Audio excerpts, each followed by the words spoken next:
Hello students, 10th standard ബയോളജിയിലെ first ചാപ്റ്ററാണ് നമ്മളിന്ന് പഠിക്കാൻ പോകുന്നത്. ഓക്കെ, ചാപ്റ്ററിൻ്റെ പേരെന്താടാ? Genetics of life. Okay, genetics life എന്ന് കേൾക്കുമ്പോൾ നമുക്കറിയാം എന്താ ജീവിതം ഒക്കെയാണ്, നമ്മുടെ ലൈഫ്, ജീവൻ, അതൊക്കെയാണ് ഉദ്ദേശിക്കുന്നത്. ജെനറ്റിക്സ് കേട്ടിട്ടുണ്ടോ? ജെനറ്റിക്സ് എന്ന് വെച്ചാൽ എന്താ? ജെനറ്റിക്സ് എന്ന് പറയുമ്പോൾ നമ്മുടെ മൈൻഡിൽ എന്തൊക്കെയായിരിക്കും വരുന്നത്? ഓക്കെ, അതായത് നമുക്കപ്പോൾ എന്തെങ്കിലുമൊക്കെ അറിയാം. അതായത് DNA കേട്ടിട്ടുണ്ട്, ക്രോമസോം അറിയാം, ഇതിനൊക്കെ പറ്റി ചെറിയ ധാരണയുണ്ട്. നമ്മൾ 7ാം ക്ലാസ്സിലൊക്കെ പഠിച്ചൊരു ധാരണയുണ്ട്. നമുക്കത് നോക്കാം. ഓക്കെ, അപ്പം എന്താണ് ഈ ജെനറ്റിക്സ് കൊണ്ട് ഉദ്ദേശിക്കുന്നതെന്നൊക്കെ നമുക്കൊന്ന് നോക്കാം. സിംപിളി പറയണമെന്നുണ്ടെങ്കിൽ, ഇപ്പം നമ്മൾ എന്തെങ്കിലും ഒരു നല്ലൊരു കാര്യം ചെയ്തു, അപ്പം നമ്മുടെ ബന്ധുക്കളും നമ്മുടെ അടുത്തുള്ള ആൾക്കാരൊക്കെ എന്ത് പറയും? പപ്പയുടെ പോലെ, അല്ലെങ്കിൽ അമ്മയുടെ സ്വഭാവമാണ്, അല്ലെങ്കിൽ പപ്പയുടെ സ്വഭാവം അവന്, അങ്ങനെയൊക്കെ പറയില്ലേ? അല്ലെങ്കിൽ ഇപ്പോൾ നമ്മുടെ പപ്പയുടെ സെയിം കണ്ണ് നമുക്ക് കിട്ടി, അല്ലെങ്കിൽ നമ്മുടെ അമ്മയുടെ സെയിം മുടി നമുക്ക് കിട്ടി. ഓക്കെ, അതുപോലെ തന്നെ ക്യാരക്ടേഴ്സ്, നമ്മുടെ വീട്ടിലുള്ള ആരുടെയും ക്യാരക്ടേഴ്സ് നമുക്ക് കിട്ടിയെങ്കിൽ അത് ഇങ്ങനെ പറയുമല്ലോ. ഇപ്പം നമ്മുടെ അടുത്ത്, ഇപ്പം നിങ്ങളൊക്കെ തന്നെ കേട്ടിട്ടുണ്ടാവും, ഇവനെ കാണാൻ അപ്പനെ പോലെയാ, ഇവനെ കാണാൻ അമ്മയെ പോലെയാ, അങ്ങനെ കേട്ടിട്ടുണ്ടാവുമല്ലോ. അപ്പോൾ എങ്ങനെയാണ് അത് കിട്ടുന്നത് നിങ്ങൾ ചിന്തിച്ചിട്ടുണ്ടോ? ഇതിപ്പോൾ ഓക്കെ, അമ്മയുടെ വയറ്റിൽ ഞാൻ ജനിച്ചു, ഞാൻ പുറത്തു വന്നു, ഞാൻ വളർന്നു, ഇതിനിടയ്ക്ക് എനിക്കെങ്ങനെ പപ്പയുടെ ക്യാരക്ടേഴ്സ് എങ്ങനെ കിട്ടി? ഇതൊക്കെ ഒരു വണ്ടേഴ്സ് അല്ലേ? സെയിം തിങ് തന്നെ റിപ്പീറ്റ് ചെയ്ത്, ഇപ്പോൾ സെയിം ഒരാൾ അതുപോലെ തന്നെ റിപ്പീറ്റ് ചെയ്ത് വരുന്നു, ഇതൊക്കെ ഒരു വണ്ടറാണ് അല്ലേ? അപ്പോൾ ഇതെങ്ങനെയാണ് കിട്ടുന്നത്? എന്തായിരിക്കും ഈ ട്രാൻസ്ഫർ ചെയ്യുന്ന ഈ ജനറ്റിക് മെറ്റീരിയൽ എന്നൊക്കെ നമ്മൾ പറയത്തില്ലേ, ജനിതക ഘടകം, ഇതൊക്കെ എന്തായിരിക്കാം ഈ ട്രാൻസ്ഫർ ചെയ്യപ്പെടുന്നത്? ഇങ്ങനെയായിരിക്കും ഈ ക്യാരക്ടേഴ്സ് വരുന്നത്. ഇപ്പം എനിക്കൊരു നല്ല കാര്യം ചെയ്യണം, അല്ലെങ്കിൽ എൻ്റെ സിബ്ലിങ്ങിനോട് ഇപ്പം എൻ്റെ ഒരു കൂട്ടുകാരി, ആ കൂട്ടുകാരിയുടെ അടുത്ത് എനിക്ക് പറയണം, ഇപ്പം എൻ്റെ ഫ്രണ്ടിൻ്റെ അടുത്ത് ഞാൻ പറഞ്ഞു, എടി ഇങ്ങനെയാണ് കാര്യങ്ങൾ, ഒരു നല്ല കാര്യമുണ്ട്, അത് ചെയ്യണം എന്ന് എനിക്ക് പറയാം. അപ്പോൾ എനിക്കിങ്ങനെ പറഞ്ഞ് ചെയ്യിപ്പിക്കാൻ പറ്റും. പക്ഷെ നമ്മൾ ആരും പറയാതെ തന്നെ നമ്മുടെ പപ്പയുടെ അമ്മയുടെ നല്ല കാര്യങ്ങൾ, അല്ലെങ്കിൽ നമ്മുടെ പപ്പയുടെ എന്ത് കാര്യങ്ങളാണെങ്കിലും നമ്മളത് ചെയ്യുക. ഓക്കെ, നമുക്ക് സെയിം തിങ് നമുക്ക് കിട്ടി. അതെങ്ങനെയാണ്? ഇപ്പം നമ്മുടെ ലൈഫിൽ നടക്കുന്ന, ജീവിതത്തിൽ നടക്കുന്ന കാര്യങ്ങളാണ് നമുക്കത് പറഞ്ഞ് ചെയ്യിപ്പിക്കാം, അല്ലെങ്കിൽ എക്സാമ്പിൾ പറഞ്ഞു കൊടുത്ത് ചെയ്യിപ്പിക്കാം, അല്ലെങ്കിൽ കാര്യങ്ങൾ, നല്ല കാര്യം, അതിൻ്റെ ബെനഫിറ്റ്സ് പറഞ്ഞ് ചെയ്യിപ്പിക്കാം. നമുക്കാരും അങ്ങനെ പറഞ്ഞു തന്നിട്ടില്ലല്ലോ. എന്നിട്ട് നമ്മൾ എന്തുകൊണ്ടാണ് അങ്ങനെ ചെയ്യണേ? അപ്പോൾ അത് ക്യാരക്ടേഴ്സ് കിട്ടിയിട്ട് തന്നെയാണ് അല്ലേ? അപ്പോൾ എങ്ങനെയായിരിക്കും നമ്മൾ വാമൊഴിയായിട്ട് അല്ലെങ്കിൽ കാണിച്ചു കൊടുത്തൊക്കെ ട്രാൻസ്ഫർ ചെയ്യും. പക്ഷെ എങ്ങനെ നമുക്കത് ട്രാൻസ്ഫർ ചെയ്ത് കിട്ടിയത്? അതാണ് ജെനറ്റിക് മെറ്റീരിയൽ. അതിനെ പറ്റിയാണ് നമ്മളിന്ന് പഠിക്കാൻ പോകുന്നത്. എന്തിലൊക്കെ കൂടിയാണ് നമുക്ക് ഈ പറഞ്ഞ കാര്യങ്ങൾ, ക്യാരക്ടേഴ്സൊക്കെ കിട്ടിയത്, അതൊക്കെയാണ് നമ്മൾ പഠിക്കാൻ പോകുന്നത്.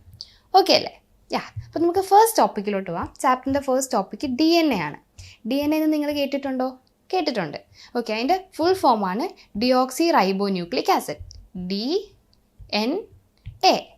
ഓക്കെ, ഡിയോക്സി റൈബോ ന്യൂക്ലിക് ആസിഡിനെ പറ്റി നമുക്ക് ഡീറ്റെയിൽ ആയിട്ട് പഠിക്കാം. സെല്ലെന്ന് പറയുമ്പോൾ നമ്മൾ പഠിച്ചിട്ടുണ്ട് കുഞ്ഞിലേ തൊട്ട്, 5th സ്റ്റാൻഡേർഡ് തൊട്ട് നമ്മൾ പഠിച്ചിട്ടുണ്ട്. Cell is the fundamental unit of life, അല്ലെങ്കിൽ basic and functional unit of life, ഇങ്ങനെയൊക്കെ പഠിച്ചിട്ടുണ്ട് അല്ലേ? നമുക്ക് ഓർമ്മയുണ്ട്. അത് പറയുകയാണെന്നുണ്ടെങ്കിൽ നമുക്ക് സെല്ലിനെ പറ്റി ഒന്ന് ഡീറ്റെയിൽ ആയിട്ട് പറയാം. നമുക്ക് കുഞ്ഞാവാം, 5ാം ക്ലാസ്സിലെ കുട്ടി അല്ലെങ്കിൽ 6ാം ക്ലാസ്സിലെ കുട്ടിയാവാം, എന്നിട്ട് നമ്മൾ പറയാൻ പോവാം. ഓക്കെ, സെല്ലിൻ്റെ അകത്ത് എന്തൊക്കെയുണ്ടടാ? ന്യൂക്ലിയസ് ഉണ്ട്. നമ്മൾ 5ാം ക്ലാസ്സിലും 6ാം ക്ലാസ്സിലും പഠിച്ച സാധനങ്ങളാണ്. ന്യൂക്ലിയസ് ഉണ്ട്, സൈറ്റോപ്ലാസം ഉണ്ട്, സെൽ മെമ്പറൈൻ ഉണ്ട്. ഇങ്ങനെയാണ് നമ്മൾ എന്ത് ചെയ്തത്? 5th സ്റ്റാൻഡേർഡിലും 6th സ്റ്റാൻഡേർഡിലൊക്കെ പഠിച്ചത്. അത് കഴിഞ്ഞ് നമ്മൾ വന്നപ്പോഴത്തേക്കിനും അതിനകത്തുള്ള കൂടുതൽ കാര്യങ്ങൾ നമ്മൾ പഠിക്കാൻ തുടങ്ങി. മൈറ്റോകോൺട്രിയ, പ്ലാസ്മ, അങ്ങനെ കുറേ സാധനങ്ങൾ നമ്മൾ പഠിക്കാൻ തുടങ്ങി. ഓക്കെ, അതെല്ലാം വിട്ടിട്ട് നമുക്ക് എന്ത് നോക്കാം? കുഞ്ഞിലെ പഠിച്ച ഈ സാധനങ്ങൾ നോക്കുമ്പോൾ നമ്മൾ അതിലൊന്നാമതായി കണ്ട ആളാണ് ആര്? ന്യൂക്ലിയസ്. ഓക്കെ, അപ്പോൾ ന്യൂക്ലിയസിനെ നോക്കാം. ന്യൂക്ലിയസിനകത്ത് എന്തുണ്ടടാ? ക്രോമസോം ഉണ്ട്. ഈ ക്രോമസോം ഒക്കെ നമ്മൾ കേൾക്കുമ്പോൾ ഇച്ചിരി കുഞ്ഞ് ആളാണെങ്കിലും ഇയാളൊക്കെ ഭയങ്കര വണ്ടേഴ്സാണ്. ഇയാളുടെ അകത്തൊക്കെ നടക്കുന്ന കാര്യങ്ങൾ, ക്രോമസോമിൻ്റെ ഉള്ളിലൊക്കെ നടക്കുന്ന കാര്യങ്ങൾ ആലോചിക്കുമ്പോൾ ദൈവമേ ഇങ്ങനെയൊക്കെ ഉണ്ടോ, അങ്ങനെ ആലോചിച്ചു. അത്രയ്ക്ക് കുറേ കാര്യങ്ങൾ ഇതിനകത്ത് നടക്കുന്നുണ്ട്. ഓക്കെ, നോക്കിക്കോ. ഓക്കെ, അപ്പോൾ ക്രോമസോമിൻ്റെ ഉള്ളിൽ ഇങ്ങനെ ചുറ്റിപ്പണഞ്ഞ് ആരായിരിക്കുന്നത്? DNA. ഓക്കെ, അപ്പോൾ DNA-യുടെ ലൊക്കേഷൻ എങ്ങനെയാണെന്ന് മനസ്സിലായല്ലോ. അപ്പോൾ നമ്മളുടെ അടുത്ത് ചോദിക്കുവാണ് ലൊക്കേഷൻ ഓഫ് DNA എഴുത് അല്ലെങ്കിൽ പറ എന്ന് ചോദിക്കുവാണെങ്കിൽ നിങ്ങൾ എന്ത് ചെയ്യടാ? സെല്ലിൻ്റെ അകത്ത് ആരുണ്ട്? ന്യൂക്ലിയസ് ഉണ്ട്. ന്യൂക്ലിയസിൻ്റെ അകത്ത് ആരുണ്ട്? നമ്മുടെ വണ്ടേഴ്സൊക്കെ ഞാൻ പറഞ്ഞില്ലേ, ഭയങ്കര വണ്ടറാന്നൊക്കെ പറഞ്ഞില്ലേ, അയാളുണ്ട്. ആരാ? ക്രോമസോമിൻ്റെ ഉള്ളിലാണ് DNA ഉള്ളത്. ഓക്കെ അല്ലേ? അപ്പോൾ ആ ഒരു ലൊക്കേഷൻ എല്ലാവർക്കും പിടികിട്ടിയല്ലോ. ഇനി നമ്മൾ നോക്കുവാണെങ്കിൽ DNA-യുടെ ഷേപ്പ്. ഇപ്പോൾ DNA നീ കണ്ടിട്ടുണ്ടോ? അങ്ങനെയാണെങ്കിൽ അതിൻ്റെ ഷേപ്പ് എന്ന് പറഞ്ഞേ എന്ന് ചോദിക്കുകയാണെങ്കിൽ നമ്മൾ എന്ത് പറയണം?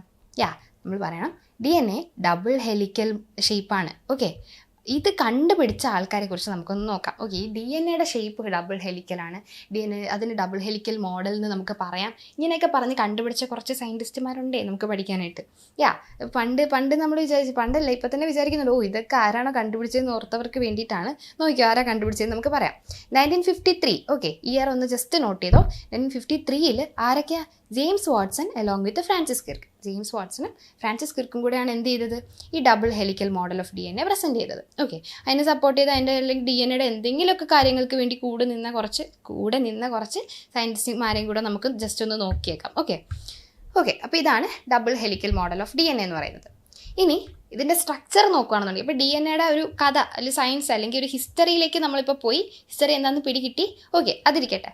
ഇനി സ്ട്രക്ചർ ഓഫ് DNA എന്താണെന്ന് നോക്കാം. ഓക്കെ, DNA സ്ട്രക്ചർ എങ്ങനെയാണ്? DNA എങ്ങനെയാണ് ഇരിക്കുന്നത്? ഓക്കെ, DNA എങ്ങനെയായിരിക്കും? ഇപ്പം നമ്മൾ പണ്ട് കുഞ്ഞിലെ നമ്മൾ പഠിക്കുമ്പോൾ 5th 6th അല്ലെങ്കിൽ 8th നമ്മൾ ചീക്ക് എപ്പിത്തീലിയം എന്നൊക്കെ നോക്കിയിട്ടുണ്ട്. ഈ ന്യൂക്ലിയസ് നമ്മൾ മറ്റേ മൈക്രോസ്കോപ്പിൽ കൂടെ നോക്കിയ സമയത്ത് സ്കൂളിലൊക്കെ കാണിച്ചിട്ടില്ലേ? അപ്പോൾ എങ്ങനെയായിരുന്നു? ഇപ്പോൾ നമ്മൾ ചീക്കിൽ നിന്ന് ഒരു ഇങ്ങനെ സ്ക്രാച്ച് ചെയ്തെടുത്തിട്ട് ആ ഒരു പാർട്ട് നമ്മൾ മൈക്രോസ്കോപ്പി വെച്ച് നോക്കിയപ്പോൾ നമുക്ക് ന്യൂക്ലിയസ് ഒക്കെ കാണാൻ പറ്റി. പക്ഷേ അതിൻ്റെ ഉള്ളിൽ ഈ പറഞ്ഞ DNA ഒക്കെ നമുക്ക് കാണാൻ പറ്റുമോ? ഇല്ല, DNA ഒന്നും നമ്മൾ ഇതുവരെ കണ്ടിട്ടില്ല. അപ്പോൾ നമ്മൾ പഠിക്കുകയാണെന്നുണ്ടെങ്കിൽ DNA composed of sugar, phosphate and nitrogen bases. അപ്പോൾ DNAയുടെ ഉള്ളിൽ ആരൊക്കെ ഉണ്ട്? ഷുഗർ ഉണ്ട്, ഫോസ്ഫേറ്റ് ഉണ്ട്, നൈട്രജൻ ബേസസ് ഉണ്ട്. ഈ 3 സാധനങ്ങളാണ് ബേസിക് ബിൽഡിംഗ് ബ്ലോക്ക്. ഓക്കെ, ഇത് 3ഉം കൂടെ ചേർന്നാണ് ആരുണ്ടായിരിക്കുന്നത്? DNA ഉണ്ടായിരിക്കുന്നത്. ഇനി അത് എങ്ങനെയാണെന്ന് നമുക്ക് ഡീറ്റെയിൽ ആയിട്ട് നോക്കിയോ. ഓക്കെ, DNAയിൽ നോക്കിയാടാ 2 സ്ട്രാൻഡ്സ് ഉണ്ടല്ലേ? ഇതിനെയാണ് നമ്മൾ സ്ട്രാൻഡ്സ് എന്ന് പറയുന്നത്. ഈ 2 പാർട്ടിനെയാണ് സ്ട്രാൻഡ്സ് എന്ന് പറയുന്നത്. ഇനി ഇതിൻ്റെ ഇടയ്ക്കുള്ള ഈ സ്റ്റെപ്സ് കണ്ടോ? ഇതിനെയാണ് എന്ത് പറയുന്നത്? റങ്സ് എന്ന് പറയുന്നത്. ഓക്കെ അല്ലേ? അപ്പോൾ 2 പാർട്ട് DNAയുടെ മനസ്സിലായല്ലോ, സ്ട്രാൻഡ്സും റങ്സും. DNAയുടെ 2 പാർട്ട് ഏതാ? സ്ട്രാൻഡ്സും റങ്സും. സ്ട്രാൻഡ്സ് എന്ന് പറയുന്നത് ഷുഗർ ആൻഡ് ഫോസ്ഫേറ്റ് കൊണ്ടാണ് ഉണ്ടായിരിക്കുന്നത്. റങ്സ് നൈട്രജൻ ബേസസ് കൊണ്ടാണ് ഉണ്ടായിരിക്കുന്നത്. ഓക്കെ, ഇനി നമുക്ക് സ്ട്രാൻഡ്സിനെയും റങ്സിനെയും കുറിച്ച് ഡീറ്റെയിൽ ആയിട്ട് പഠിക്കാം. അപ്പോൾ നമ്മൾ ആദ്യം പഠിക്കാൻ പോകുന്ന ആരാ? Strands composed of sugar and phosphate. നമ്മൾ നേരത്തെ പറഞ്ഞപ്പോൾ നമ്മൾ പഠിച്ച സാധനമാണ് composed of sugar and phosphate. ഷുഗറും ഫോസ്ഫേറ്റും കൂടെ ചേർന്നിട്ടാണ് സ്ട്രാൻഡ്സ് ഉണ്ടാവുന്നത്. ഇനി അതിൻ്റെ പിക്ചർ ഒന്ന് നോക്കിയേ മക്കളെ. ഇത് കണ്ടോ? Sugar molecule. ഈ കാണുന്ന ഈ ഒരു പാർട്ടാണ് എന്ത്? Sugar molecule. ഓക്കെ, പഞ്ചസാര കട്ടയെന്ന് ഓർത്താൽ മതി. ശരിക്കും പറഞ്ഞാൽ അങ്ങനെ തന്നെ ഓർക്കാം നമുക്ക്. ഓക്കെ, നമ്മൾ പഞ്ചസാര ഇങ്ങനെ ഒരു കട്ട പോലെയല്ലേ ഇരിക്കുന്നത്, അതേപോലെ ഒരു ക്രിസ്റ്റൽ പോലെയാണ് എന്തിരിക്കുന്നത്? ഷുഗർ മോളിക്യൂൾ ഇരിക്കുന്നത്. ഓക്കെ, അതിനകത്ത് 2 കൊമ്പ് എന്ന് പറഞ്ഞ പോലെയാണ് ഈ ഫോസ്ഫേറ്റ് മോളിക്യൂൾ ഇരിക്കുന്നത്. അപ്പം ഈ പടം കാണിച്ചിട്ട് ഇത് എന്താണെന്ന് ചോദിച്ചു കഴിഞ്ഞാൽ എന്ത് പറയുവാടാ? കറക്റ്റായിട്ട് ആൻസർ ചെയ്യുമല്ലോ. What is this? ഈ പാർട്ട് അടയാളപ്പെടുത്തിയിട്ട് ചോദിച്ചു കഴിഞ്ഞാൽ ഷുഗർ മോളിക്യൂൾ ഒന്ന് എഴുതണം. ഇനി ഇതാണ് ചോദിക്കുന്നതെങ്കിൽ ഫോസ്ഫേറ്റ് മോളിക്യൂൾ ഒന്നും എഴുതണം. ഓക്കെ അല്ലേ? ഓക്കെ, ഇനി each strand is made of sugar molecule, phosphate molecule. നമ്മൾ പഠിച്ചതാണ്, നമുക്കറിയാം. ഓക്കെ, ഓരോ സ്ട്രാൻഡും, ഇതാണ് ഒരു സ്ട്രാൻഡ്. ഈ സ്ട്രാൻഡ് ഉണ്ടായിരിക്കുന്നത് ഈ പറഞ്ഞ ഷുഗറും ഫോസ്ഫേറ്റും കൂടെ ചേർന്നിട്ടാണ്. ഓക്കെ, ഇനി റങ്സിനെ പറ്റി നോക്കുവാണെങ്കിൽ rungs formed by the pairing of nitrogen bases. Nitrogen bases pair ചെയ്തിട്ടാണ് റങ്സ് ഉണ്ടായിരിക്കുന്നത്. അപ്പോൾ സ്വാഭാവികമായി നമുക്ക് എന്ത് ഡൗട്ട് വരും? നൈട്രജൻ ബേസസ് എന്താ എന്നൊരു ചോദ്യം വരും. ഓക്കെ, അപ്പോൾ നൈട്രജൻ ബേസസ് എന്താണെന്ന് നോക്കിയാടാ?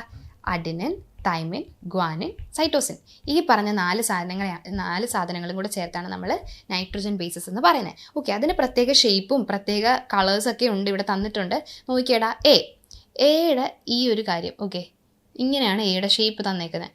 ഇത് കംപ്ലീറ്റ് ആകണമെങ്കിൽ എന്ത് വേണം? ഇത് കംപ്ലീറ്റ് ആണെങ്കിൽ ഇതിൻ്റെ കൂടെ ഏത് ആഡ് ചെയ്യുമ്പോഴാണ് കംപ്ലീറ്റ് ആവുന്നത്? ഈ കാണുന്ന ഷേപ്പ് കംപ്ലീറ്റ് ആവണമെങ്കിൽ ഏത് ആഡ് ചെയ്യണം? ബാക്കി 3 തൈമിൻ ആഡ് ചെയ്യണം അല്ലേ? ഈ പറഞ്ഞ തൈമിനെ ഇവിടെ കൊണ്ട് ആഡ് ചെയ്താൽ മതി. അപ്പോൾ എന്ത് ചെയ്യും? ഇത് കംപ്ലീറ്റ് ആവും. അതുപോലെ തന്നെ അടുത്ത് നമുക്ക് ഗുവാനിനും സൈറ്റോസിനും ഉണ്ട്. ഇപ്പം ഗുവാനിൻ കറക്റ്റ് ആവണമെങ്കിൽ കംപ്ലീറ്റ് ആവണമെങ്കിൽ എന്ത് ചെയ്യണം? സൈറ്റോസിനെ ഇവിടെ കൊണ്ട് ആഡ് ചെയ്യണം. ഇങ്ങനെ ആഡ് ചെയ്യണം അല്ലേ? അപ്പം അത് ഞാൻ പറഞ്ഞു, നമുക്കത് കൂടുതലായിട്ട് പറയാം. Okay, the ഹൊറൈസോണ്ടൽ step of DNA. ഈ പറഞ്ഞ റങ്സ് ആണ് ഹൊറൈസോണ്ടൽ സ്റ്റെപ്സ് ഓഫ് DNA. ഓക്കെ, നമ്മൾ നേരത്തെ പറഞ്ഞപ്പോഴത്തേക്കും സ്ട്രാൻഡ്സ് ആയിട്ട് ഇങ്ങനെ വന്നു, അതുപോലെ തന്നെ റങ്സ് ആയിട്ടും വന്നായിരുന്നു. ഓക്കെ, ഞാനിപ്പോൾ വരച്ച സാധനമാണ്. ഇതാണ് സ്ട്രാൻഡ്സ്. ഇനി ഇതിനകത്ത് ഹൊറൈസോണ്ടലായിട്ട് ഇങ്ങനെ വരുന്ന സ്റ്റെപ്സുകളെയാണ് നമ്മൾ എന്ത് പറയുന്നത്? റങ്സ് എന്ന് പറയുന്നത്. ഓക്കെ, അപ്പോൾ ഈ ഹൊറൈസോണ്ടൽ സ്റ്റെപ്സ് ആണ് റങ്സ് എന്ന് പറയുന്നത്. The bases pair specifically. ഇനി ഈ പറഞ്ഞ നൈട്രജൻ ബേസസ് പെയർ ചെയ്യുന്നത് സ്പെസിഫിക്കലി ആണ്. അതാണ് ഞാൻ നിങ്ങൾക്ക് നേരത്തെ കാണിച്ചു തന്നത്. അപ്പോൾ ഇവർ പെയർ ചെയ്യും, 2ആയിട്ടാണ് നിൽക്കുന്നത്. ഓക്കെ, ഇത് 2. ഇപ്പം നമ്മൾ നേരത്തെ DNAയുടെ പിക്ചർ കണ്ടപ്പോൾ എങ്ങനെയായിരുന്നു? കണ്ടോ? 2 ചേർന്നിട്ടാണ് സ്റ്റെപ്സ് ഉണ്ടായിരിക്കുന്നത് അല്ലേ? ഈ പറഞ്ഞ റങ്സ് ഉണ്ടായിരിക്കുന്നത് 2 മോളിക്യൂൾസ് അല്ലെ, 2 ബേസസ് ചേർന്നിട്ടാണ്. ഓക്കെ, അപ്പോൾ ഏതാണ് ആ ബേസസ്? എങ്ങനെയാണ് അത് ചേരുന്നത് എന്നൊക്കെയാണ് നമ്മളിപ്പോൾ പറയാൻ പോകുന്നത്. നോക്കിയടാ, എങ്ങനെയാണ് അത് പെയർ ചെയ്യുന്നത്? Adenine A pairs with thymine. Adenine തൈമിനോട് മാത്രമേ ചെയ്യത്തുള്ളൂ. ട്രൂ ലവ് ആണ്, ഭയങ്കര ലോയലാണ്. അതുകൊണ്ട് അഡിനിൻ ആരായിട്ടാ പെയർ ചെയ്യുന്നത്? തൈമിനായിട്ട് മാത്രമേ പെയർ ചെയ്യുള്ളൂ. ഇനി ഗ്വാനിൻ ആരായിട്ടാണ് പെയർ ചെയ്യുന്നത്? സൈറ്റോസിനായിട്ട്. അപ്പോൾ നമ്മളിത് പെട്ടെന്ന് മനസ്സിലാക്കാനായിട്ട് ലോജിക്കലി തന്നെ നമ്മൾ ഇതിൻ്റെ പെയറിങ്, ഈ പറഞ്ഞ ഷേപ്പ് നോക്കിക്കഴിഞ്ഞാൽ നമുക്ക് മനസ്സിലാവും. അഡിനിൻ പെയർസ് വിത്ത് തൈമിൻ, ഗ്വാനിൻ പെയർസ് വിത്ത് സൈറ്റോസിൻ. ഓക്കെ അപ്പോൾ റങ്സിൻ്റെ പോർഷനും കഴിഞ്ഞു. ഇനി അടുത്ത കാര്യമാണ് ന്യൂക്ലിയോടൈഡ്. ന്യൂക്ലിയോടൈഡ് എന്ന് വെച്ചാൽ എന്താ? നോക്കിയേ, എന്തൊക്കെ കാണിച്ചിട്ടുണ്ട് ഇതിനകത്ത്? നൈട്രജൻ ബേസ് ഉണ്ട്, ഡിയോക്സി റൈബോസ് നമ്മുടെ ഷുഗർ മോളിക്യൂൾ ഉണ്ട്, പിന്നെ എന്തുണ്ട്? ഫോസ്ഫേറ്റ് ഉണ്ട്. ഈ മൂന്നും കൂടെ ചേർന്നതിനെയാണ് നമ്മൾ എന്ത് പറയുന്നത്? ന്യൂക്ലിയോടൈഡ് എന്ന് പറയുന്നത്. അതായത് ഒരു നൈട്രജൻ ബേസും ഷുഗർ മോളിക്യൂളും ഫോസ്ഫേറ്റും കൂടെ ചേർന്ന് വിളിക്കുന്ന, അതായത് എല്ലാം പ്രസൻ്റ് ആയിരിക്കുന്ന ആ ഒരു ഇതിനെയാണ് നമ്മൾ ന്യൂക്ലിയോടൈഡ് എന്ന് പറയുന്നത്. Participates in the formation of bonds that link nucleotide together. ന്യൂക്ലിയോടൈഡ്സിനെ എല്ലാവരെയും ഒരുമിച്ച് വെപ്പിക്കാനായിട്ട് എന്ത് ചെയ്യും? ഈ പറഞ്ഞ ഫോസ്ഫേറ്റ് ആണ് ഈ ഡ്യൂട്ടി ചെയ്യുന്നത്. ഇനി 5 കാർബൺ ഷുഗർ. ഇതിനകത്ത് ഡിയോക്സി റൈബോസ് ആക്ച്വലി 5 ഉണ്ട്. 5 കാർബൺ ഷുഗേഴ്സ് കൂടെ വരുന്നുണ്ട് ഇതിനകത്ത്. നൈട്രോജൻ ബേസസ് എന്ന് പറയുമ്പോൾ nitrogen contain alkaline compound. Alkaline compound contain ചെയ്യുന്ന ആൽക്കലൈൻ കോമ്പൗണ്ട് എന്താണെന്നറിയാലോ? ബേസസ് ലൈക്ക് നമുക്കറിയാം. അപ്പം നൈട്രോജൻ അടങ്ങിയിരിക്കുന്ന ആൽക്കലൈൻ കോമ്പൗണ്ട് ആണ് ഈ നൈട്രോജൻ ബേസിലുള്ളത്. അപ്പോൾ ഇനി നമുക്ക് സ്ട്രാൻഡ്സും റങ്സും ന്യൂക്ലിയോടൈഡും DNA ഒക്കെ എന്താണെന്നുള്ളൊരു ബേസിക് ഐഡിയ കിട്ടി. ഇനി നമുക്ക് നോക്കാം. നോക്കിയാടാ, നമ്മൾ ഇതിൻ്റെ സ്ട്രക്ചർ ഒന്നുകൂടെ പറയാൻ പോവാണേ. DNA looks like A ladder. അത് ഞാൻ പറഞ്ഞുതരാം. ഇതിനെ നമ്മൾ ലാഡറായിട്ട് കൺസിഡർ ചെയ്യണം. അതായത് നമ്മൾ പണ്ട് സിനിമ കാണുമ്പോഴത്തേക്ക് ഈ ബാഹുബലി പോലുള്ള, ഈ കൊട്ടാരമൊക്കെ കാണിക്കുന്ന സിനിമ കാണുമ്പോൾ, അല്ലെങ്കിൽ ചോട്ടാ ഭീം ഒക്കെ കാണുമ്പോഴത്തേക്ക് നമുക്ക് മേളിൽ ഈ കൊട്ടാരം കാണിക്കുന്ന സമയത്ത് മേളിൽ നിന്ന് ഇറങ്ങി വരുന്ന സീൻ കാണിക്കത്തില്ല. അപ്പോൾ ഒരു ക്രിസ്റ്റലൈൻ ആയിട്ടുള്ള, അല്ലെങ്കിൽ ഒരു എന്താ പറയുക, ഈ ഒരു ഹെലിക്കൽ ഷേപ്പിലുള്ള എന്ത് കാണിക്കും? സ്റ്റെയർ കേസ് കാണിക്കത്തില്ലേ? നല്ല രസമുള്ള ഇങ്ങനെ കൈവരിയൊക്കെ ഉള്ള റൗണ്ടിൽ ഇങ്ങനെ ഇറങ്ങി വരാൻ പറ്റുന്ന അങ്ങനെ ഒരു സാധനമായിട്ട് നമ്മളിതിനെ കൺസിഡർ ചെയ്യണം. DNA എന്ന് പറയുമ്പോൾ തന്നെ നമ്മൾ അത് ഓർക്കണം. DNA എന്ന് പറയുമ്പോൾ എന്താ കണക്ട് ചെയ്യേണ്ടത്? സ്റ്റെപ്പ്, ഒരു സ്റ്റെയർ കേസ്, റൗണ്ടിലുള്ള ഹെലിക്കൽ ഷേപ്പിലുള്ളൊരു സ്റ്റെയർ കേസ് കൺസിഡർ ചെയ്യണം. അതിൻ്റെ കൈവരിയായിട്ട് വരുന്ന ഇതാണ് എന്ത്? സ്ട്രാൻഡ്സ്. ഇതാണ് സ്റ്റെയർ കേസിൻ്റെ സ്ട്രാൻഡ്സ്. ഇതാണ് നമ്മുടെ DNAയുടെ സ്ട്രാൻഡ് എന്ന് പറയും. ഇനി ഇതിന് ഇറങ്ങി വരാനായിട്ട് സ്റ്റെപ്പ് വേണം. ഈ സ്റ്റെപ്പിനെയാണ് നമ്മൾ എന്ത് പറയുന്നത്? റങ്സ് എന്ന് പറയുന്നത്. അപ്പം നമ്മുടെ സ്റ്റെയർ കേസിൻ്റെ സ്റ്റെപ്പാണ് റങ്സ്. കൈവരി പിടിക്കുന്ന ആ ഒരു ഹാൻഡിലില്ലേ, അതാണ് എന്ത്? സ്ട്രാൻഡ്സ്. അത്രേ ഉള്ളൂ. അങ്ങനെ നമ്മൾ അതിനെ കൺസിഡർ ചെയ്യുക. ഇനി ladder has strands and rungs. Strands are made up of nucleotide. Strand എന്തുകൊണ്ടാണ് ഉണ്ടാക്കിയിരിക്കുന്നത്? ന്യൂക്ലിയോടൈഡ് കൊണ്ടാണ് ഉണ്ടാക്കിയിരിക്കുന്നത്, നമുക്കറിയാം. Each nucleotide has 3 parts. ഓരോ ന്യൂക്ലിയോടൈഡ്സിന് എത്ര പാർട്സ് ഉണ്ട്? 3 പാർട്സ് ഉണ്ട്. Bases pair to form rungs. Bases എന്ത് ചെയ്യും? ഈ നൈട്രോജൻ ബേസസ് എന്ന് പറയുന്നത് നൈട്രോജൻ ബേസസ് ആണ്, നമുക്കറിയാം. ഏതൊക്കെ ഉണ്ടായിരുന്നു? അഡിനിൻ, തൈമിൻ, നമുക്കറിയാം. അപ്പം ഈ പറഞ്ഞ നൈട്രോജൻ ബേസസ് പെയർ ചെയ്തിട്ടാണ് റങ്സ് ഉണ്ടാകുന്നത്, സ്റ്റെപ്പ് ഉണ്ടാകുന്നത്. നമുക്കറിയാവുന്ന കാര്യമാണ്. ഇനി നമുക്ക് സൈസ് ഓഫ് DNA നോക്കാം. ഇനി നമ്മളിപ്പോൾ പഠിച്ച ഈ DNA നമുക്ക് കാണാൻ പോലും പറ്റാത്ത സെല്ലിൻ്റെ അകത്താണ് ഇരിക്കുന്നതെന്ന് നമ്മൾ പറഞ്ഞ് ഈ DNAയുടെ സൈസ് എത്രയാണെന്നാണ് നമ്മൾ പഠിക്കാൻ പോകുന്നത്. ഇത് ഒരു വണ്ടറാണ്. നോക്കിക്കോ. The DNA in each chromosome is about 2 inches. 2 inches എന്ന് പറയുമ്പോൾ 5 centimeter ഉണ്ട്. 5 centimeter ലോങ് ആണ്. നമുക്ക് കാണാൻ പോലും പറ്റില്ലാത്ത, അതായത് നമ്മുടെ നമ്മളിപ്പോൾ യൂസ് ചെയ്യുന്ന സാധാരണ 15 centimeter സ്കെയിൽ എടുത്തു കഴിഞ്ഞാൽ അതിൻ്റെ 1/3 ആണ് ഈ പറഞ്ഞ 2 inches അല്ലേ? ഈ കാണാൻ പോലും പറ്റില്ലാത്ത ഈ സെല്ലിനകത്ത് ഇരിക്കുന്ന ഈ DNAയുടെ ലെങ്ത് ആണ് 5 centimeter പറഞ്ഞത്. വണ്ടറല്ലേ? അപ്പോൾ ഈ DNA എങ്ങനെയാണ് ഇതിൻ്റെ ഉള്ളിൽ, ഈ കാണാൻ പറ്റാത്ത രീതിയിലുള്ള ഈ സെല്ലിൻ്റെ ഉള്ളിൽ എങ്ങനെയാണ് ഇത് കൊള്ളിച്ചേക്കുന്നതെന്നൊക്കെ നമ്മൾ പഠിക്കുന്നുണ്ട്. നോക്കിക്കോ. DNA is the molecule that stores and transfer hereditary information from parents to the offsprings. അപ്പോൾ നമ്മൾ നേരത്തെ ആദ്യം ക്ലാസ് തുടങ്ങിയപ്പോൾ ഒരു കാര്യം പറഞ്ഞായിരുന്നു. എന്തുവായിരുന്നു? നമ്മുടെ പാരൻസിൻ്റെ അടുത്ത് നിന്ന് നമുക്ക് എന്ത് കിട്ടിയിട്ടുണ്ട്? ക്യാരക്ടേഴ്സ് കിട്ടിയിട്ടുണ്ട്. അതെങ്ങനെയാണ് നമുക്ക് കിട്ടിയതെന്ന് നമുക്ക് അറിയത്തില്ലെന്ന് നമ്മൾ പറഞ്ഞു അല്ലേ? എങ്ങനെയാണ് അത് ട്രാൻസ്ഫർ ചെയ്തത്? ഇപ്പം എനിക്ക് എൻ്റെ കുറച്ച് ക്യാരക്ടർ എൻ്റെ ഒരു ഫ്രണ്ടിന് കൊടുക്കണം, അല്ലെങ്കിൽ എൻ്റെ ആർക്കെങ്കിലും കൊടുക്കണമെങ്കിൽ ഐ ക്യാൻ ടെൽ, അല്ലെങ്കിൽ ഐ ക്യാൻ സ്പീക്ക്, അല്ലെങ്കിൽ എനിക്ക് കാണിച്ചു കൊടുക്കാൻ പറ്റും, അല്ലെങ്കിൽ എനിക്ക് ആക്ട് ചെയ്ത് കാണിക്കാൻ പറ്റും. പക്ഷേ നമ്മുടെ പാരൻസ് നമ്മൾ വയറ്റിൽ കിടക്കുമ്പോൾ അങ്ങനെയൊന്നും ചെയ്തില്ലല്ലോ. പിന്നെ എങ്ങനെ നമുക്കിത് കിട്ടി? നമ്മുടെ അടുത്ത് ഡയറക്റ്റ് ആരും പറഞ്ഞു തന്നില്ല. അപ്പോൾ എങ്ങനെ കിട്ടി എന്നുള്ളതിൻ്റെ ആൻസറാണ് DNA. DNA is the molecule that stores. DNA store ചെയ്തിട്ട് ട്രാൻസ്ഫർ ചെയ്യും. ഈ ഹെറിഡിറ്ററി, പാരമ്പര്യമായിട്ടുള്ള കാര്യങ്ങൾ, ഇൻഫർമേഷൻ എല്ലാം സ്റ്റോർ ചെയ്ത് വെച്ചിട്ട് നമ്മളിലേക്ക് ട്രാൻസ്ഫർ ചെയ്ത ആ ഒരു വലിയ മഹാനാണ് ഈ DNA. അല്ലേ? ഇനി the basic building block of DNA, each nucleotide is composed of A deoxy ribose sugar, A phosphate group and A nitrogen bases. നമ്മൾ നേരത്തെ പഠിച്ച കാര്യം. ഓക്കെ, അപ്പോൾ നമ്മൾ ഡി എൻ എനെ കുറിച്ച് എന്തൊക്കെ അറിഞ്ഞു? ഡി എൻ എയുടെ ഷേപ്പ് അറിഞ്ഞു, ഡി എൻ എയുടെ ലെങ്ത് അറിഞ്ഞു, ഡി എൻ എ എവിടെ ഇരിക്കുന്ന ലൊക്കേഷൻ അറിഞ്ഞു, പിന്നെ ഡി എൻ എയുടെ എന്തൊക്കെ കൊണ്ടാണ് കമ്പോസ് ചെയ്തേക്കുന്നത് നമ്മൾ അറിഞ്ഞു. ഓക്കെ, അപ്പോൾ ബേസിക്കലി നമ്മൾ ഡി എൻ എനെ കുറിച്ച് നന്നായി പഠിച്ചു. ഇനി നമുക്ക് അടുത്ത ടോപ്പിക്കിലേക്ക് പോവാം. അടുത്തായിട്ട് നമ്മൾ പഠിക്കാൻ പോകുന്നത് ക്രോമസോമിനെ കുറിച്ചാണ്. ഓക്കെ, നമ്മൾ നേരത്തെ പഠിച്ചപ്പോൾ നമ്മൾ ഡി എൻ എയുടെ ലൊക്കേഷൻ പഠിച്ചപ്പോൾ നമ്മൾ എങ്ങനെയായിരുന്നു പഠിച്ചത്? Cell, nucleus, chromosome, D N A. ഇങ്ങനെയല്ലേ നമ്മൾ ഡി എൻ എയുടെ ലൊക്കേഷൻ പഠിച്ചേ? അപ്പോൾ നമ്മൾ അതിൽ ഡി എൻ എനെ കുറിച്ച് പഠിച്ചായിരുന്നു. ഇനി നമ്മൾ പഠിക്കാൻ പോകുന്നത് ഈ ക്രോമസോമിനെ കുറിച്ചാണ്. ഓക്കെ, അപ്പോൾ ക്രോമസോം എന്താ? D N A and histone proteins are the primary കോമ്പണൻറ്റ്സ് of a chromosome. അപ്പോൾ ഈ ക്രോമസോമിൻ്റെ പ്രൈമറി കോമ്പണൻറ്റ്സ് നമ്മൾ ഡി എൻ എയുടെ പഠിച്ചപ്പോഴത്തേക്ക് നമ്മൾ എന്തൊക്കെ പഠിച്ചു? നമ്മൾ നൈട്രജൻ ബേസസും ഷുഗർ മോളിക്യൂളും ഫോസ്ഫേറ്റ് മോളിക്യൂളൊക്കെ പഠിച്ചു. ഓക്കെ, അതുപോലെ തന്നെ ക്രോമസോം ഉണ്ടായേക്കുന്നത് എന്തൊക്കെ കമ്പോസ് ചെയ്തിട്ടാണ്? എന്തൊക്കെയാണ് ക്രോമസോമിൻ്റെ പ്രൈമറി കോമ്പണൻറ്റ്സ് എന്ന് പറയുന്നത്? Okay, D N A and histone. D N എയും നമ്മൾ നേരത്തെ പഠിച്ച ഡി എൻ എയും ഹിസ്റ്റോൺ എന്ന് പറയുന്ന ഒരു പ്രോട്ടീനും കൂടെ ചേർന്നിട്ടാണ് ക്രോമസോം ഉണ്ടാകുന്നത്. ഓക്കെ, ഇപ്പോൾ ഫസ്റ്റത്തെ പോയിന്റ് നമ്മൾ പഠിച്ചു. ഇനി 8 histone proteins join together to form a histone octamer. Okay, octamer എന്ന് പറഞ്ഞു കഴിഞ്ഞാൽ 8 ആണെന്ന് നമുക്കറിയാം. അപ്പോൾ 8 ഹിസ്റ്റോൺ പ്രോട്ടീൻസ് കൂടെ ചേർന്നിട്ട് എന്ത് ചെയ്യുവടാ? ഹിസ്റ്റോൺ ഒക്ടാമർ ഉണ്ടാക്കും. ഓക്കെ, ഇനി D N A strands winds around this octamer to form a structure called nucleosome. ഇങ്ങനെ 8 ഹിസ്റ്റോൺ പ്രോട്ടീൻസ് കൂടെ ചേർന്നിട്ട് ഹിസ്റ്റോൺ ഒക്ടാമർ ഉണ്ടാക്കും. ഈ ഹിസ്റ്റോൺ ഒക്ടാമറിനെ ചുറ്റി നമ്മുടെ ഡി എൻ എ ഇരിക്കും. ഓക്കെ, അപ്പോൾ ഇതൊരു മുത്തുമാല പോലെ ആവും. ഓക്കെ, അങ്ങനെയാണ് എന്തുണ്ടാവുന്നത്? ന്യൂക്ലിയോസോം ഉണ്ടാവുന്നത്. D N A strands wind around this octamer. ഈ ഒക്ടാമറിൻ്റെ ഇടയ്ക്ക്, ഈ ഒക്ടാമറിന് ചുറ്റും ഡി എൻ എ സ്ട്രാൻഡ്സ് ചുറ്റി to form a structure called nucleosome ഉണ്ടാവും. ഓക്കെ, ഇനി the nucleosome are formed by packing and coiling numerous nucleosomes and recoiling the chains of nucleosome. Okay, ഇനി ക്രോമസോം എങ്ങനെ ഉണ്ടാവും? ക്രോമസോം ഉണ്ടാവുന്നത് ഇപ്പം നമ്മളെ ക്രോമസോം ഹിസ്റ്റോണൊക്ടാമറിൻ്റെ കാര്യം പറഞ്ഞു, അതുപോലെ തന്നെ ന്യൂക്ലിയോസോമിൻ്റെ കാര്യം പറഞ്ഞു. ഇനി ഈ 2 തിങ്സിൽ നിന്ന് ക്രോമസോം എങ്ങനെ ഉണ്ടാവും എന്നാണ് പറയുന്നത്. ശ്രദ്ധിച്ചു കേട്ടോ. The chromosomes are formed by packing and coiling numerous nucleosomes. കുറേ ന്യൂക്ലിയോസോംസ് പാക്കിങ്ങിന് കോയിൽ ചെയ്ത് recoiling the chains of nucleosomes. Okay, അപ്പം നമ്മൾ നേരത്തെ പറഞ്ഞല്ലോ ഈ പറഞ്ഞ ഹിസ്റ്റോൺ പ്രോട്ടീൻസും ഡി എൻ എയും കൂടെ ഇങ്ങനെ മുത്ത് പോലെ ഇങ്ങനെ ഉണ്ടാവുമെന്ന്. ഇതിങ്ങനെ ഒത്തിരി ന്യൂമറസ് കുറേ ഇങ്ങനെ ലെങ്തിലി ആയിട്ടുണ്ടാവും. ഓക്കെ, ഇനി ഇതെല്ലാം കൂടെ ചേർന്നിട്ടാണ് ആരുണ്ടാവുന്നത്? ക്രോമസോം ഉണ്ടാവുന്നത്. ഓക്കെ, ഇനി chromatids are the parts of a chromosome which are connected by means of centromere. Okay, നമുക്ക് ക്രോമസോം എങ്ങനെ ഇരിക്കുന്നത് നോക്കാം.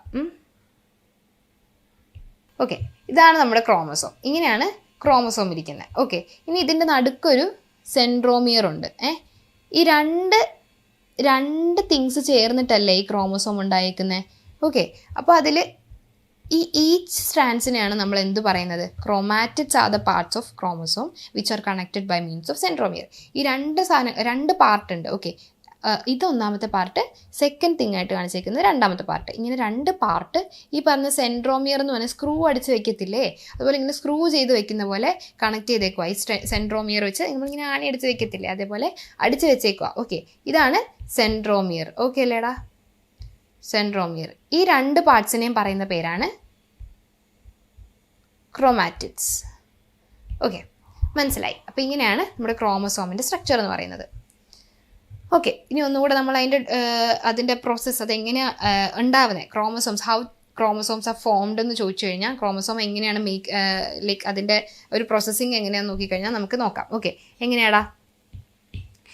ഡി എൻ എ എന്ത് ചെയ്യും? Wraps around histones. ഈ പറഞ്ഞ ഹിസ്റ്റോൺ പ്രോട്ടീൻസ് ആയിട്ട്, ഇതാണ് ഹിസ്റ്റോൺ പ്രോട്ടീനെ, ഈ ഹിസ്റ്റോൺ പ്രോട്ടീനുമായിട്ട് എന്ത് ചെയ്യും? റാപ്പ് ചെയ്തിട്ട് ന്യൂക്ലിയോസോം ഉണ്ടാവും. എവിടെ ന്യൂക്ലിയോസോം? ഈ ഒരു സാധനത്തിനാണ് നമ്മൾ ന്യൂക്ലിയോസോം എന്ന് പറയുന്നത്. കണ്ടോ, ഈ ഹിസ്റ്റോൺ പ്രോട്ടീൻ 8 എണ്ണം ഉണ്ട്. ഈ 8 എണ്ണത്തിനെ റാപ്പ് ചെയ്ത് ആരിരിപ്പുണ്ട്? ഡി എൻ എ ഇരിപ്പുണ്ട്. ഇത് രണ്ടും കൂടെ ചേർന്ന് കഴിയുമ്പോൾ, ആ ഹിസ്റ്റോൺ ഒക്ടാമറും ഡി എൻ എയും കൂടെ റാപ്പ് ചെയ്ത് കഴിയുമ്പോൾ നമ്മൾ പറയുന്നതിൻ്റെ പേരാണ് ന്യൂക്ലിയോസോം എന്ന് പറയുന്നത്. ഇനി ന്യൂക്ലിയോസോം ജോയിൻ ടുഗെദർ. ഈ ന്യൂക്ലിയോസോം എല്ലാം കൂടെ എന്ത് ചെയ്യും? ഇങ്ങനെ ജോയിൻ ടുഗെദർ ആവും. ഓക്കെ, എല്ലാം കൂടെ ജോയിൻ ചെയ്യും. അങ്ങനെ ആരുണ്ടാവും? ക്രോമാറ്റിൻ ഉണ്ടാവും. ഓക്കെ, അങ്ങനെ ക്രോമാറ്റിൻ ഉണ്ടായി. ഇനി അത് ടൈറ്റ്ലി കോയിൽ കണ്ട ഭയങ്കര ടൈറ്റായിട്ട് ഇങ്ങനെ, ഇതാണ് ക്രോമാറ്റിൻ, ഇങ്ങനെ ജോയിൻ ചെയ്തത് ഭയങ്കര ടൈറ്റായിട്ട് ഇങ്ങനെ ജോയിൻ ആവും. ഓക്കെ, അതിനെയാണ് നമ്മൾ എന്ത് പറയുന്നത്? ക്രോമസോം എന്ന് പറയുന്നത്. ഈ ഒരു പാർട്ടിനെ നേരത്തെ വരച്ച് കാണിച്ച പോലെ തന്നെയല്ലേ ഇരിക്കുന്നത് ഏകദേശം. ശ്രദ്ധിച്ചു നോക്കിയാൽ കണ്ട, ഈ സെൻട്രോമിയർ എന്ന് പറഞ്ഞ ആണി കൊണ്ട് അടിച്ചു വെച്ചേക്കുന്നു, ക്രോമാറ്റിഡ് എന്ന് പറഞ്ഞ 2 പാർട്ട്. ഓക്കെ, ഇതെല്ലാം കൂടെ ചേർത്തിട്ട് നമ്മൾ ഇതിനെ എന്ത് വിളിക്കും? ക്രോമസോം എന്ന് വിളിക്കും. ഓക്കെ, അപ്പോൾ ക്രോമസോം എന്താണെന്ന് മനസ്സിലായി. ഈ ഫ്ലോ ചാർട്ട് ഒന്നുകൂടെ ഒന്ന് നോക്കി വെച്ചേക്കെ. നോക്കിയാൽ DNA റാപ്പ് അറൗണ്ട് ഹിസ്റ്റോണുമായിട്ട് റാപ്പ് ചെയ്തിട്ട് എന്ത് ചെയ്യും? ന്യൂക്ലിയോസോം ഉണ്ടാവും. അത് ജോയിൻ ചെയ്ത് ക്രോമാറ്റിൻ ഉണ്ടാവും. ക്രോമാറ്റിൻ ടൈറ്റ്ലി കോയിൽ ചെയ്ത് ക്രോമസോം ഉണ്ടാവും. ഓക്കെ, ഇനി നോക്കിയോ, ഈ ക്രോമസോം എന്ന് പറയുന്നത് എത്ര എണ്ണം ഉണ്ടാവും? ഒരെണ്ണേ ഉള്ളൂ, ഒരൊറ്റെണ്ണേ ഉള്ളൂ ബോഡിയിൽ? അങ്ങനെയൊക്കെ ഡൗട്ട് ഉണ്ടാവും. നമുക്ക് നോക്കാം. ഹ്യൂമൻ ക്രോമസോം നോക്കുകയാണെന്നുണ്ടെങ്കിൽ ഹ്യൂമൻ ക്രോമസോം എത്ര എണ്ണം ഉണ്ടടാ? 2 ടൈപ്പ് ഉണ്ട്. ഓക്കെ, ഒന്നാമത്തെയായിട്ട് നമ്മൾ പറയുന്നത് somatic chromosome and sex chromosome. ഇങ്ങനെ 2 ടൈപ്പ് ഉണ്ട് ഹ്യൂമൻ ക്രോമസോം. ഏതൊക്കെയാ? സൊമാറ്റിക് ക്രോമസോമും സെക്സ് ക്രോമസോം. ഇങ്ങനെ 2 ടൈപ്പാണ് ഉള്ളത്.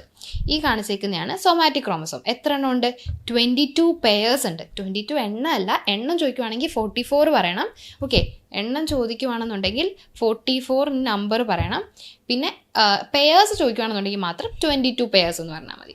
ഓക്കെ, അതുപോലെ തന്നെ സെക്സ് ക്രോമസോം എത്ര എണ്ണം ഉണ്ട്?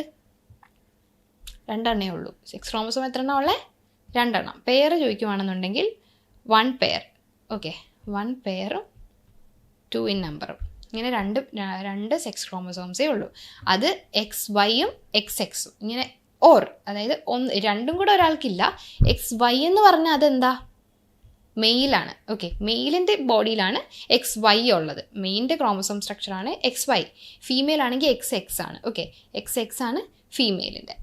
ഓക്കെ അല്ലേ? അപ്പോൾ ക്രോമസോമിൻ്റെ ടൈപ്സ് എങ്ങനെയാണ് ക്ലാസിഫൈ ചെയ്തേക്കുന്നതെന്ന് മനസ്സിലായില്ലേ? ഓക്കെ, ഇനി നമുക്ക് സൊമാറ്റിക് ക്രോമസോംസിനെ പറ്റി കൂടുതലായിട്ട് പറയാം. These are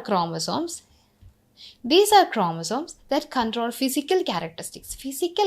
നമ്മൾ പുറത്തുനിന്ന് നോക്കുമ്പോൾ നമ്മുടെ ബോഡിയിലെ ഫിസിക്കലായിട്ടുള്ള ക്യാരക്ടേഴ്സിനെ കൺട്രോൾ ചെയ്യുന്ന ആൾക്കാരാണ് സൊമാറ്റിക് ക്രോമസോംസ്. ഓക്കെ, ഇനി there are 22 pairs of somatic chromosomes. എത്ര എണ്ണം? 22 പെയറാണ് സൊമാറ്റിക് ക്രോമസോംസ് ഉള്ളത്. A pair of identical chromosomes together form A homologous chromosome. അതായത് ഇതെല്ലാം ഒന്ന് ശ്രദ്ധിച്ചു നോക്കിക്കഴിഞ്ഞാൽ നമുക്ക് മനസ്സിലാവും. ശ്രദ്ധിച്ചു ഒന്ന് നോക്കിയാടാ, കണ്ട, ഇതിൽ ഐഡൻറ്റിക്കലായിട്ടുള്ള ഒരുപോലെയുള്ള ക്രോമസോമാണ് അല്ലേ? ഇതിൻ്റെ ലെങ്ത് ആണെങ്കിലും അതിൻ്റെ ഒരു ഷേപ്പൊക്കെ ആണെങ്കിൽ പോലും എല്ലാം ഒരുപോലെ തിരിച്ചൊക്കെ വെച്ചേക്കുന്നതേ ഉള്ളൂ. സെയിം ക്രോമസോംസ് ആണ്. ഓക്കെ, ഈ 2 എണ്ണത്തിനെ ഒരുമിച്ച് വെച്ചേക്കുന്നതിനാണ് നമ്മൾ എന്ത് പറയുന്നത്? ഹോമോലോഗസ് ക്രോമസോംസ് എന്ന് പറയുന്നത്. Okay, homologous chromosome. One of these is inherited from mother and the other from the father. ഈ ക്രോമസോമിൻ്റെ പ്രത്യേകത എന്താണെന്ന് വെച്ചാൽ ഇതിൽ ഒന്ന് ആരുടെ അടുത്തുനിന്നാണ് നമുക്ക് കിട്ടുന്നത്? അമ്മയുടെ അടുത്തുനിന്നാണ്. ഒന്ന് അപ്പൻ്റെ അടുത്തുനിന്ന്. ഓക്കെ, ഇനി അടുത്ത ക്രോമസോം നോക്കിയോ, സെക്സ് ക്രോമസോം. സെക്സ് ക്രോമസോം എന്ന് പറയുമ്പോൾ എന്തുവാ?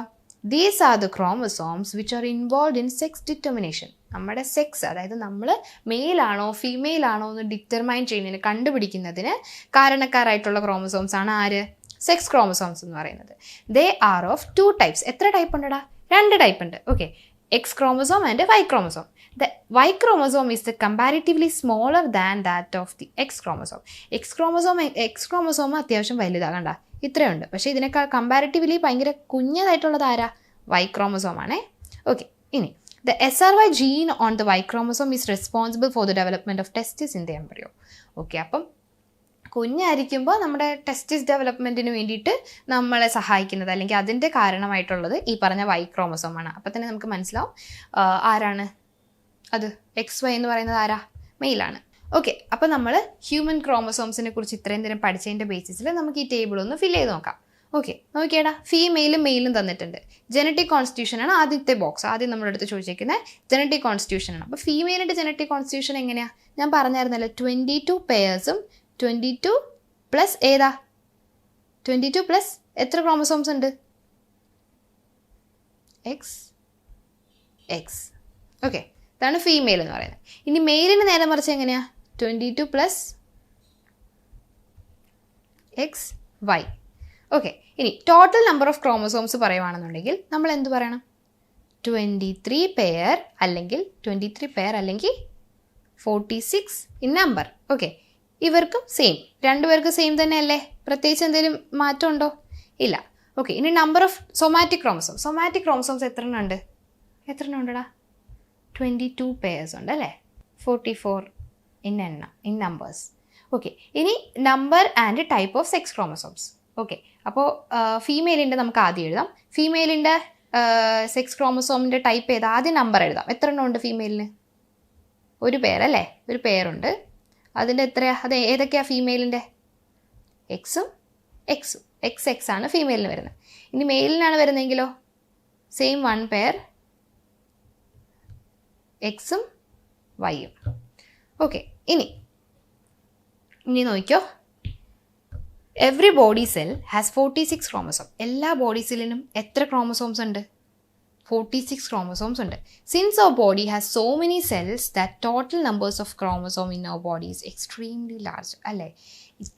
ഒരു സെല്ല്, നമ്മുടെ ബോഡി സെല്ലിന് 46 ക്രോമസോംസ് ഉണ്ട്. ഓക്കെ, അപ്പോൾ നമ്മുടെ എല്ലാം കൂടെ നോക്കുകയാണെന്നുണ്ടെങ്കിൽ കുറേ ഉണ്ട്.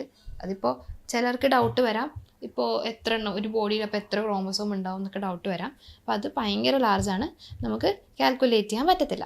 ഓക്കെ, അപ്പോൾ നമ്മൾ ഇന്നത്തെ ദിവസം DNA-യും ക്രോമസോമും ഒക്കെ നമ്മൾ നന്നായിട്ട് ഡീറ്റെയിൽ ആയിട്ട് കുറേ വണ്ടേഴ്സൊക്കെ പഠിച്ചിട്ടുണ്ട്. എങ്ങനെയാണ് മെയിൽ ചൈൽഡ് അല്ലെങ്കിൽ ഒരു ഫീമെയിൽ ആയിട്ടുള്ള ഗേൾ ബേബിയോ ബോയ് ബേബിയോ എങ്ങനെ ഉണ്ടാവുന്നു നമ്മൾ പഠിച്ചു. ഇവരുടെയൊക്കെ കാര്യങ്ങൾ നമ്മൾ പഠിച്ചു. എങ്ങനെയാണ് ജനറ്റിക് മെറ്റീരിയൽസ് ട്രാൻസ്ഫർ ചെയ്യുന്നതെന്ന് നമ്മൾ പഠിച്ചു. ഓക്കെ, അപ്പോൾ നമുക്ക് ഇനിയും കുറേ കാര്യങ്ങൾ പഠിക്കാനുണ്ട്, ഇനിയും കുറേ വണ്ടേഴ്സ് അറിയാനുണ്ട്. സോ നമുക്ക് അടുത്ത ക്ലാസ്സിൽ അടുത്ത വീഡിയോ ആയിട്ട് കാണാം.